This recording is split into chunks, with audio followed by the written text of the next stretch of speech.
First எபிசோட்லாம் வரும்போது நான் ஸ்க்ரீன்ல இவ்ளோ கூட வரல. வீக்லி எனக்கு எக்ஸாம் ரிசல்ட் வர மாதிரி தான். Second episode, third episode, fourth எபிசோட்ல தான் என்னோட இன்வால்வ்மெண்ட்டே தெரிஞ்சிச்சு.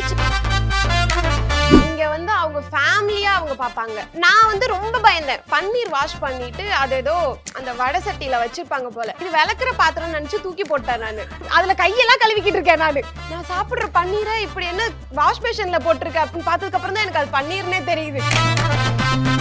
ஆல்ரெடி இது எல்லாருக்குமே தெரிஞ்சிருக்கும். வேற ஒரு சேனல்ல போட்டாங்க, இப்ப இந்த ஒரு சேனல்ல போடுறாங்க அப்படின்னு. ஆனா இதுல பண்ண ப்ரொடக்ஷன் வேற, சேனல் வேறன்னு ஒண்ணு இருக்கும்ல. அந்த ப்ரொடக்ஷன் இப்ப வேற சேனல்ல வந்து வேற ஒண்ணு பண்ணிட்டு இருக்காங்க. அவங்களோட ப்ராடக்ட் தான் அது. இப்ப நம்மளோட ப்ராடக்ட்டை இந்த ஊர்ல வித்தா என்ன, இந்த ஊர்ல வித்தா என்ன. அவர் பாதியிலே குக்கிங் வந்து டென்ஷன் ஆயிட்டா மறந்துடுவாங்க. நமக்கு அப்படியே நம்மளை திட்டிடுவாங்களோன்னு பயமா இருக்கும். ஆனா ஏதோ பண்ணி கொண்டு போய் கொடுத்துருவாங்க. ஆனா சிங்கப்புலி அண்ணா வந்து என்ன பண்ணலாம் இப்போ.